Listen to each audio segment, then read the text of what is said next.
What's up, guys? Welcome back from New York City and, of course, WCS America. Of course, we're still in Season 1 Challenger League group stage, trying to find out who's going to advance to Season 2 of WCS America. I'm Axel, joined by MacSed. Before we continue with our matches, youtube.com/official MLGSE2. If you miss anything on the stream, if there's a day that you couldn't tune in, well, good. Thankfully for you and for everyone, there are 1080p VODs available mere hours after the match is complete on our YouTube channel. It's youtube.com/official MLGSE2. Take advantage of that. Also got top plays there. Also got rules of engagement VODs as well. Got play of the day, comment of the day. Lots of content there. If you're ever not able to catch a live stream and only restricted to YouTube, that's where you want to look if you're looking for something to watch. A lot of great content there. Yeah. You know what I love? I love the play of the days the most. Those are cool. Yeah. Those are really also, cool. Don't forget, Anaheim passes on sale now. For player passes, there's a couple extra ones out there. You can go ahead, grab your player pass for MLG Anaheim. It's an open bracket. It's going to be insane. Make sure you're good, though. You don't want to, you bronze players, I'm sorry, I love you. But, actually, if you're a bronze player and you can get one, try it. You might be playing against Innovation or something. Or Stats. Or Stats. Innovation won't be there. Okay. Well, you might be playing against Stats or, like the Muslim or something. That's and that'd be a cool story to go home and say you did. But anyway, let's take a look at what's happened so far. We got, of course, MacSed taking out STC 2-1 after STC taking the game number 1 there. MacSed able to win 2 in a row. Match number 2 of the night, we had Goswser with a 2-0 over Hart. Coming up next, we're going to have MacSed versus Goswser. Winner of that is into WCS America Premier League Season 2. And then we're going to have the STC versus Hart. Loser drops out of WCS America. An American, a Chinese, and 2 Koreans walk into a group. And who's in a loser match? I would say the American. You would think so, but no, it's the 2 Koreans in a losing match. The MacSed and Goswser are coming out strong there. Looks like MacSed's still kind of taking a break, so hopefully he'll get back here soon. Of course, trying to get the map vetoes going so we can get into this next match. But yeah, I mean, it was a situation where Goswser, he's coming into this group. It's a very tough-looking group, but he said he went 15-0, and he's still undefeated today. If he wasn't lying to me, which I don't see why that's not the case. So Goswser has to be feeling confident, I think, after taking out Hart as comfortably as he did. It wasn't really an issue, really. Like, there wasn't a moment in those matches where I'm like, oh, Goswser's going to die, right? It was never like that. Goswser just seemed like he was in control the whole way. Of course, Neoplanet S got a little bit wonky, but again, as long as your standing army is still alive and you have a building somewhere on the map that you're able to protect and your opponent has no economy, I mean, you're going to be happy. So. Yeah. I mean, it was definitely well played by him, especially in the macro department. Just always able to produce so many units. Yeah. Just outmass his opponent. It's an interesting strategy. I mean, when we talk about TVZ, whenever you decide to go for roaches, it's one of those things where they're not that good as the game goes along, as the game gets later, as your opponent gets more Marauders out, and of course tanks out and stuff like that. So what do you make of the plan on Neoplanet S? Because I knew you were surprised about the fact that he didn't veto it, and then he goes for this roach-centric strategy, which I think is pretty cool because it's it's small rushes, and so you can make that happen. What are your thoughts on that? I mean, the idea is he was trying to take advantage of the fact, similar like you would on Star Station, that between a natural and the third base, it's a big open area. So if a Tyrann tries to defend that, there's so much space. Yeah. Your units really get a giant spread going to them. And if you have a giant spread, the one thing that it does is your units won't get focus fired as they're charging in. So the Marine line, instead of focus firing down roaches and banings very quickly, the damage will be spread amongst the roach front. Widow Mine damage will be spread more. Tank damage will be spread more. And your opponent is harder to kite. If they kite back, as we saw, he has to go back in a natural. Yeah. And then you deny a third, and he's stuck on 2 bases. So the terrain really helps that Baning roach push. Yeah. One thing Tyrants can do against that sometimes is they can put a lot of tanks on the high ground. I've seen that on Neoplanet S. I think he had one up there, but it was sniped pretty early on in the engagement. It was a little close to the edge, and then it's a tricky situation there. But basically, it just came down to the fact that it was really good against Hart style. Because Hart loves to do these crazy drop play. Yeah, and that's really good on Neoplanet S if you can get to the mid game unscathed. We saw how much damage it did, even how terribly the early game went for Hart. He was still killing the hatcheries everywhere. Yeah. So that's a great point. And I mean, if you're busy doing the drops, you don't have enough units at home. You're victim to a massive straight invasion, and that's what basically happened. He was having too much fun with the drops, and like you said, they're really scared if you get to the mid game unscathed. Right. But he wasn't able to get there because while he was having fun harassing Goswser, it's like He was, he like hired a little guy with a little sword to keep stabbing him in the back. Then Goswser just grabbed a big sledgehammer and popped him on the just face. ended it all. It's like, all right, it's over. I'm sorry. Yeah, I mean, you kill him with spawning pool's nice, but I kill you at third base, you just can't mine. And that was kind of the story of that series. Hart falling behind and then having to scramble with drops, trying to get himself back. And the game did a great job. Again, in the Daybreak game, we saw the top left hatchery get taken out. And then, of course, in game 2, every hatchery was taken out except the gold. I think a part of Hart thought he was about to win the game, because I don't think he was necessarily aware of that gold in the middle, and he's killing every single other base. So it's a pretty funny development that happened there. I mean, think about it. If he when he killed the third base on the left side, if he and then he came back there to natural, instead of going to the natural, he went to the gold. Yeah. I don't know if he knew it was there at yeah, that he point. did. Otherwise, he would have. Yeah. Because he killed a Hydra Den, a Roach Warren, and a Spawning Pool natural. But, like, killing those is nice, but at the end of the day, you're stalling his production, but you have no production because you have no income. So really, you want to go for the throat, go for that gold base, which is his lifeline of economy there. Looks like MacSed's back doing some vetoes. So he's going to veto Star Station first, which is pretty much the veto every Protoss does against Zerg. Yeah, obviously Star Station and PvZ, it can be very difficult to hold that third base, especially with that recent Ling Ultra style that started to flourish, that Goswser loves doing. So again, a very, very common veto there from... Yeah, I mean, you're pretty much forced to a two-base all-in. Yeah. And if the Zerg knows you're forced into that, they can just kind of try to blind counter that.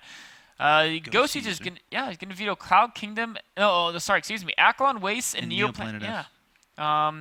Neoplanet S is really good for Zerg players who love to play a lower econ style, like Snoot, who loves to rush the Vipers. Right. And then he can be aggressive with the Protoss, or if you love to rush Ultralisk, it's a pretty good map for that.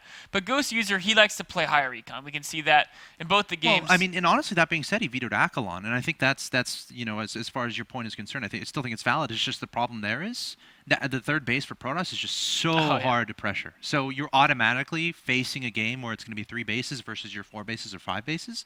But when a Protoss gets to 3 bases, that's when like the real scary compositions start coming out. And even the 4th base is easy for Protoss. Yeah. And it's like a 3-base Protoss can kind of get any like Storm plus Colossi. 4-base Protoss can get like Storm plus Colossi plus Tempest. And Void Rays or something. Yeah. And then it gets like really, really scary. Max is going to veto Daybreak as the second veto, which is standard. I mean, most people don't like to play Daybreak against Zerg. So now we have Belshir Vestige. Yes. Cloud Kingdom and Whirlwind. Yes. So it's up to Goswser to pick the first map out of those 3. Whirlwind's a really interesting map in ZVP because Protoss almost always goes for Airplane Whirlwind, barring some crazy all-in. Honestly, every game nowadays, it seems like Protoss are going for Airplane. Yeah.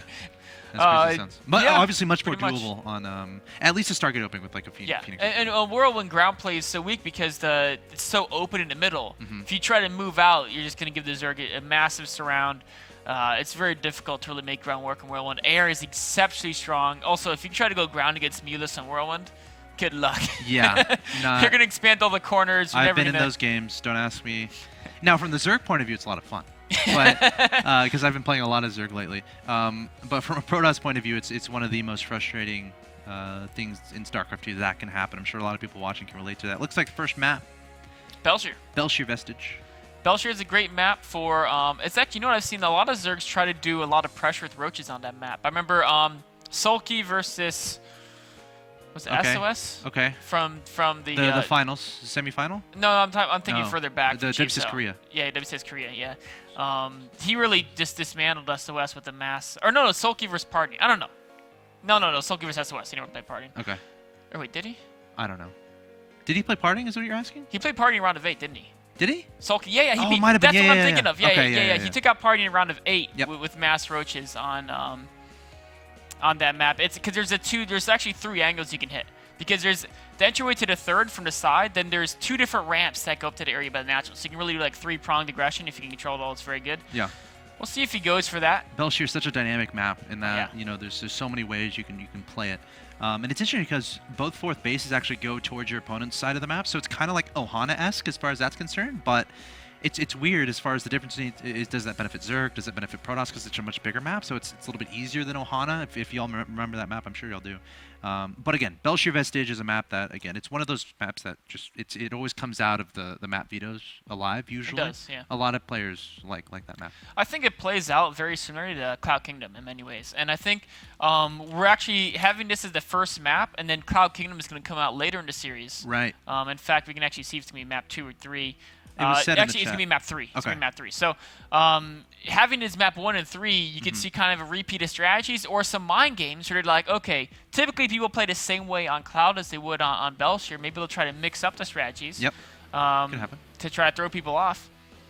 Goswser, he's got such a crazy He'll variety. throw anything at you. Like sometimes you think, all right, he's a macro player. He wants to play the late game, but then you're seeing these builds that are obviously, brilliantly designed as far as what we saw against Tart. Of course, drawing from his ZVT play, as far as these pressures that hit at great timings and really play to the map. So I wouldn't be surprised at all if Goswser has something ready. Of course, Goswser's ready to go. Wait, he actually showed us something crazy on this map before. This was the map, no, it was Daybreak. There's one map where he did like a hatch tech roach speedling type overwhelm. I think it was Daybreak actually. That worked. What is this from? I'm trying to remember. It was from earlier in the Challenger division. It was against. It was a Korean Protoss. He lost 1-2 to, I think. Here we go. He's saying new name for MacSed to AFK Protoss. MacSed. Of course, it's because he keeps disappearing, which makes it more difficult to actually play the games. Hopefully we'll be back pretty soon here and we get this game on Belshir started. Of course, we're live right now if y'all can't tell already. So get on Twitter, Team Liquid, join the Twitch chat, join the conversation. Who do you think's gonna win? Let us know. Tweet I'm at at Axeltoss. What? For stalling? 5-hour penalty? Oh. Or something. Okay, who do you think's gonna win? Boom. Goswser looked just so darn strong against Hart. I have to cheer for Goswser. He's one of those guys I think so many people want to see Goswser in the Premier League. They want to see more of the American players in the Premier League. And this is a group with 3 people from Asia, only 1 people from the native region of this WCS America. So you got to cheer for Goswser. He's kind of the home guy. Yeah, and honestly, if you're thinking about, he's from the United States. Goswser's from the United States. I feel like he's probably the top Zerg from the United States. A lot of people would say Vibe, I guess. But I feel like recently Goswser has been getting a little bit better results. Of course, Vibe still is yet to play in the group play, and he's in a tough group, if I remember correctly. But I feel like Goswser has a good claim to that, and it's a little bit surprising seeing him get this far into, at least falling this far down in WCS America. This is the last chance, Group Play Challenger League. But again, a lot of that came down to having really tough bracket draws. Remember, in Premier round of 32, again, he was with the Revival, Pult, and Idra, a very tough group, and then of course the heartbreaking loss to Kapach. That was very surprising. Yeah, it's like the double gateway proxy that ended up happening from Kapach. That one little decision here or there from Goswser, and he's able to win that game. But just anything can happen in StarCraft 2. I mean, Kapach is a guy who can really catch players off guard, and so you'd say, you know what, MacSed is arguably result-wise a stronger Protoss than Kapach, and he did lose to Kapach in the bracket stage, so he should lose to MacSed, right? But the games versus Kapach were just so crazy, and it wasn't like it was like a standard game where he got outplayed normally. He got outplayed in the crazy games because Kapach is a guy who he loves playing from weird situations, and Goswser, he's actually not that amazing from weird situations. We saw against Kapach, he got put into kind of weird, against the 2-racks, it was a weird situation, and that kind of reaction decision making is a little bit different. But MacSed, he has some offbeat, but he's not going to be nearly as offbeat as Kapach, so it's going to be more of a standard PvZ. Oh, he's here. Okay. Whew. Yes, he's here. We can get some StarCraft. That's what we're here for. You know, it'd be funny if Goswser just disappeared. Goswser, can you verify that you're still around? I want to start this game. MacSed is here. I think he's messing with us now. Oh, come on, Goswser. I know you want to say you're here. So. Okay, there we go. Let's start it. Start it. Before they go AFK again. Before they go AFK again. Players disappearing all the time. So much fun. Maybe they have to get some Purell to wash their hands, to get ready to go. Maybe they're doing finger stretches. Yeah. Do you do finger stretches at all? Make sure you don't get the... You know, I don't actually You move my just drink fingers whiskey, very much. right? Yeah, I drink whiskey and my my APM's so low. Like, it's not like I have no risk of carpal tunnel when I play. There's no risk. I'm like the slowest StarCraft I'm like player the ever. opposite. Yeah, you have like 3 times my APM. Yeah, man. I have like 400 APM, and they're all efficient actions, I can assure you. I don't know about the second part. All right, guys, here we are, finally, in the winner's match. Sorry for, having to kill a little bit of time. Players decided to take their time, but that's fine as long as they're ready to go. We're ready to go. In the top left-hand location of Belshir Vestige, I present your blue Protoss player, representing Team Invictus Gaming and hailing from China, trying to get a spot in Premier League Season 2. He is MacSed. Of course, his opponent. In the bottom right-hand location of Belshir Vestige, the Zerg player who has plenty of crazy strategies under his belt. What will he pull out here in this winner's match game 1? Representing Team Millennium and hailing from the United States of America, he is Goswser. And something we didn't really talk about too much, which I think is actually a really cool story, is Goswser's path to how he got here where he is. He's a guy who, again, he was any college kid or whatever he was doing, just laddering, got pretty high up there, then decided to start playing in tournaments. Got a little bit of notoriety in tournaments, got some significant wins. And then eventually he tried out for Complexity Academy. This is when Complexity had, a decent amount of Koreans, a lot of really good players, and of course Complexity is still a great team. Goswser tried out for the Academy, and then eventually, after he got a paid trip, I think Complexity flew him out to an MLG because he was doing well in the Academy.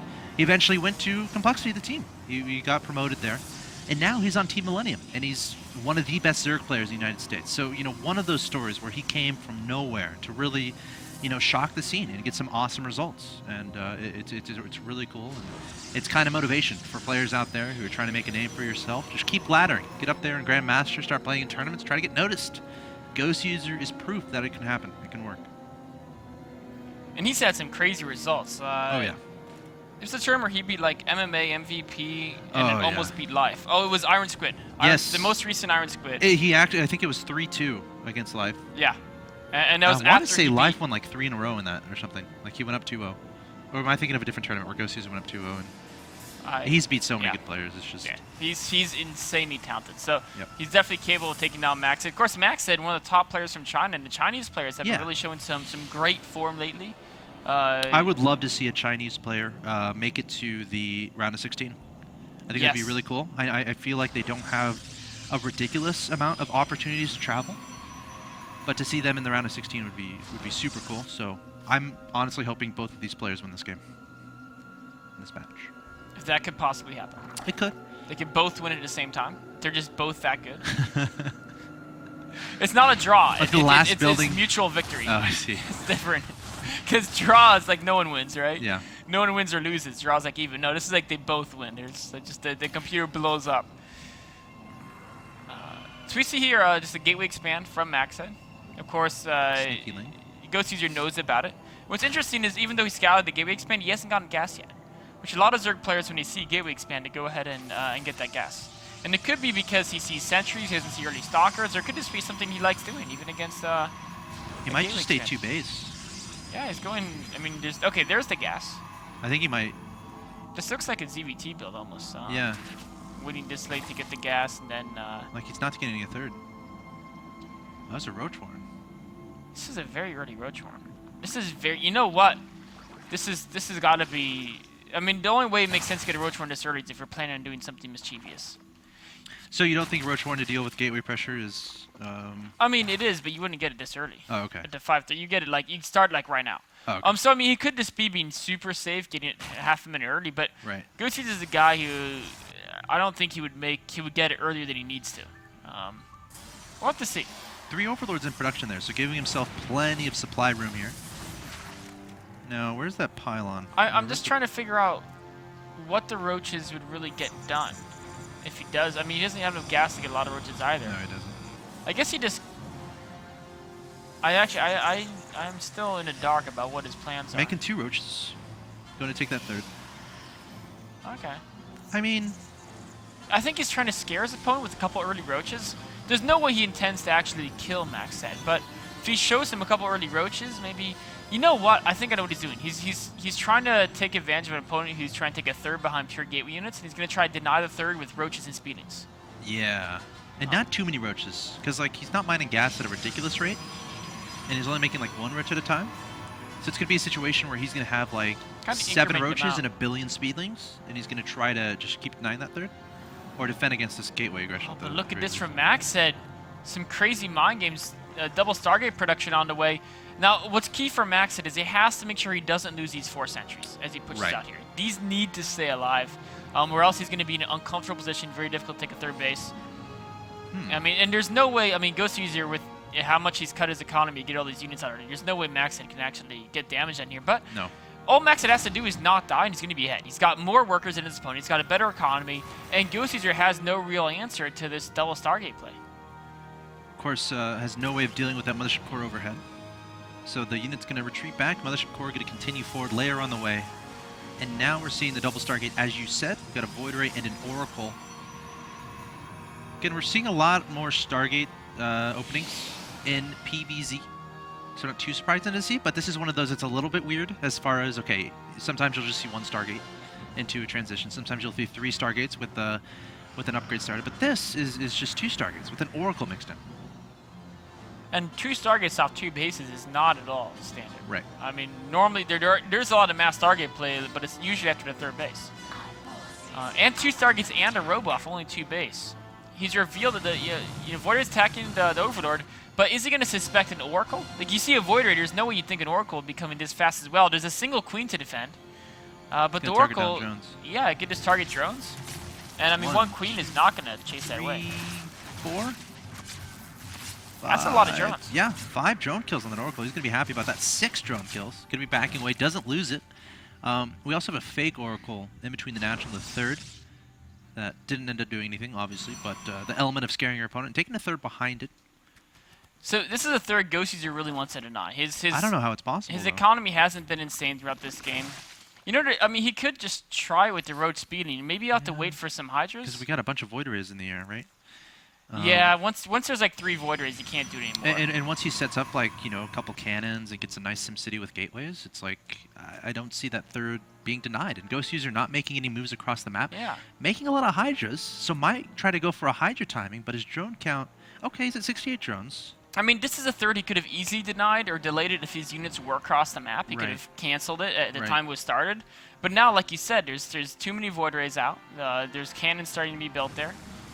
And he's going to have to wait for the Hydras. He's going to try to probably do another push once he gets Roach Speed. Hydra actually going straight for Infestation. Yeah, he's going to Viper, I think, eventually. I feel like there is some room to try to be aggressive with the Hydra Roach Sling, because like, why else do you have all these units out on the field?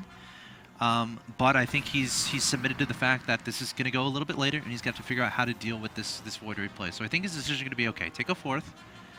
I would think get the Hive right away after the Infestation Pit, go into Vipers, and maybe use that to try to pull the Void Rays into the Hydras while staying back, because his opponent's Templar tech is going to be very delayed, because, again, he's going for Colossi right now, so... You know, a cool move by the Oracle, using Revelation on those units so you can keep track of them. Yep. MacSed right now just wants to defend. You know, he wants to be able to get a chance to get that 3rd fully set up and situated. He wants to be able to, you know, get the Colossus range out, the Colossus down the field. And like you said, you know, Goswser realizes it's going to be Void Ray Colossi. As a Zerg player, if you want to fight Void Ray Colossi, you either have to kill them before they get past about 130 food. Yep. Or you got to go for those Vipers. Got to be crafty somehow. Yeah. And Vipers are a great way to deal with that. You know, their army is based off of, you know, a couple key units. And you yank those key units and pick them off, and all of a sudden their army can just totally explode. We've seen Snoot use that style to great effect. So Goswser, he's doing that.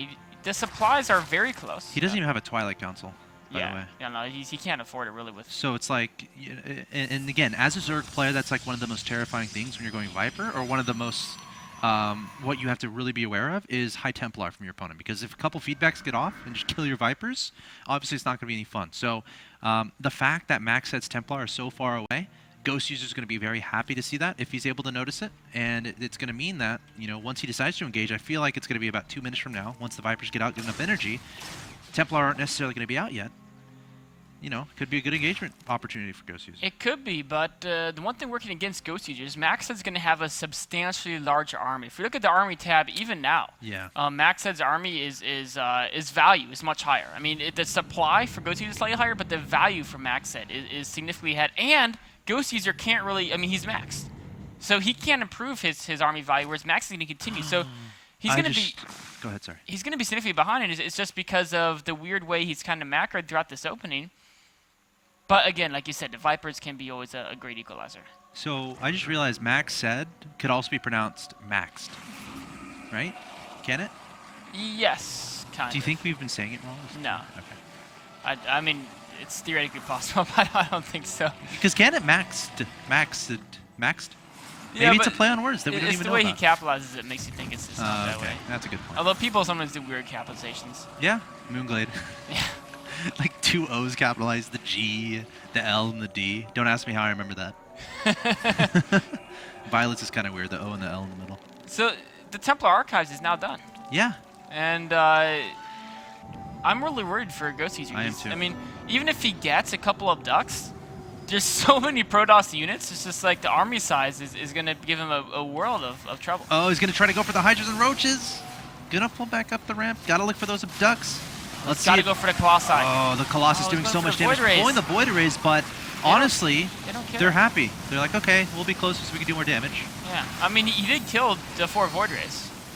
But I don't know if he can wave his flag and say victory achieved, because he only killed Zealots beyond those 4 Void Rays, and he just...